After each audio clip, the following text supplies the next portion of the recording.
अध्याय 24 पुस्तक प्रेरित। शीर्षक पावल फेलिक्सको सम्मुख।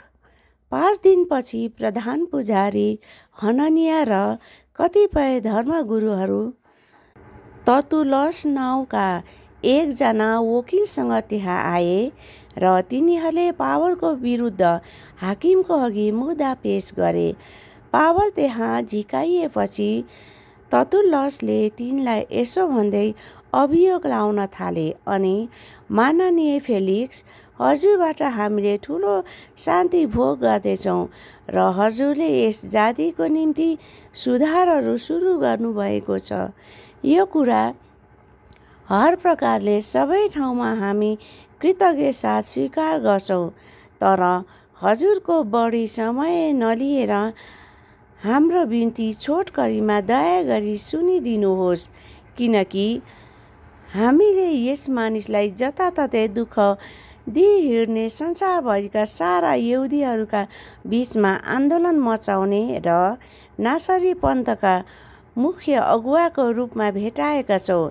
यसले मन्दिर अपवित्र पार्ने पनि कोसिस गरेको थियो, तर यसलाई हामीले पक्र्यौँ। हाम्रो व्यवस्था अनुसार कारबाही गर्ने पनि थियौँ, तर सेनापति लुसियसले हामी कहाँ आएर बडो जबरजस्त साथ त्यसलाई हाम्रा हातबाट खोसेर लैजानुभयो र यसको विरुद्धमा अभियोग लाउनेहरूलाई हजुर कहाँ आउने आज्ञा गर्नुभयो। अब हजुर स्वयंले यसको जाँच गर्नुभएमा हामीले यसलाई लागेको अभियोगका यी सबै कुरा ऊबाट थाहा पाउन सक्नुहुन्छ। ती यहुदीहरूले पनि ती कुराहरू सबै ठिक हुन् भनी समर्थन गरे। हाकिमले तिनलाई बोल्ने इसारा गरेपछि पावलले जवाफ दिए, धेरै वर्षदेखि हजुर यहुदी जातिका न्यायाधीश हुनुभएको कुरा थाहा भएकोले म आफ्नो पक्षमा सहर्ष बोल्दछु।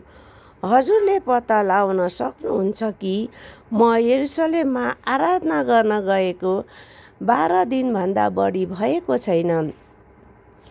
यिनीहरूले न त मलाई कुनै मानिससँग बहस गरिरहेको भेटाए, न मन्दिरमा वा सभाघरमा अथवा सहरमा जनतालाई उत्तेजित पारेको भेटाए, न त मलाई अहिले दोष लागिरहेका कुराहरूको यिनीहरूले प्रमाण दिन सक्छन्। तर यो म हजुरकै सामने स्वीकार गर्दछु कि जुन मार्गलाई तिनीहरू एउटा पन्थ भन्दछन्, त्यही बमोजिम व्यवस्थामा भएका कुरा र अगमवक्ताका पुस्तकमा लेखिएका सबै कुरा विश्वास गरी मेरा पुर्खाहरूका परमेश्वरको आराधना म गर्दछु। धर्मी र अधर्मीहरू दुवैको मृतकबाट पुनरुत्थान हुन्छ भन्ने यिनीहरू आफैले स्वीकार गरे जस्तै म परमेश्वरमा आशा राख्दछु। यसैले परमेश्वरप्रति र मानिसहरूप्रति म सधैँ शुद्ध विवेक राख्ने प्रयत्न गर्दछु। अब केही वर्षपछि आफ्नो जातिको निम्ति दान र भेटी दिन म आएको थिएँ। यिनीहरूले मलाई मन्दिरमा भेटाउँदा शुद्ध हुने विधि मैले पुरा गरिसकेको थिएँ। त्यहाँ कुनै भिड थिएन, होहल्ला पनि थिएन, तर त्यहाँ एसियाका कुनै यहुदीहरू थिए। तिनीहरू यहाँ हजुरको सामुन्ने हाजिर हुनुपर्ने थियो। मेरो विरुद्धमा यदि केही भन्ने कुरा भएदेखि तिनीहरूले अभियोग लगाउन सक्थे, अथवा यी मानिसहरूले आफै यहाँ भनुन्। म महासभाको सामुन्नेमा खडा हुँदा ममा के कसुर भेटाएका थिए? केवल यही एक कुरा मात्र हो जो मैले तिनीहरूका बीचमा उही कराएर भनेको थिएँ। मरेकाहरूका पुनरुत्थानको विषयमा आज तपाईँहरूका सामुन्ने मेरो मुद्दा चलिरहेको छ।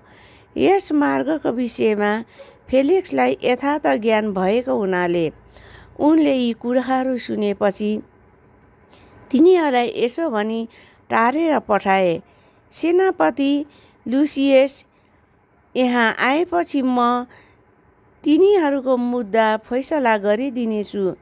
तब उनले पावललाई पहरामा राख्नु र तिनलाई केही स्वतन्त्रता दिनु अनि तिनका कुनै पनि मित्रलाई तिनका खाँचोका कुरा पुरा गर्न नरोक्नु भनी कप्तानलाई आज्ञा दिए। केही दिनपछि फेलिक्स उनकी यहुदी पत्नी दुसिल्लालाई साथमा लिएर आए र उनले पावललाई बोलाएर ख्रिस्ट येशूमाथिको विश्वासबारे तिनीबाट सुने। पावलले धार्मिकता, संयम र भावी इन्साफको विषयमा बहस गर्दा फेलिक्स आत्तिएर यसो भने, अहिलेलाई जाऊ, मौका परेको बेलामा म तिमीलाई बोलाउला। पावलबाट कतै रुपियाँ मिलिहाल्ला कि भनी उनले आशा पनि गरेका थिए। यस कारणले पनि उनले तिनलाई घरिघरि डाकी कुराकानी गर्ने गर्थे। तर 2 वर्षपछि जब फेलिक्सको बदलीमा पर्कियस फेस्टस आए, तब फेलिक्सले यहुदीहरूलाई खुसी राख्नको निम्ति पावललाई झ्यालखानामै राखेर आए।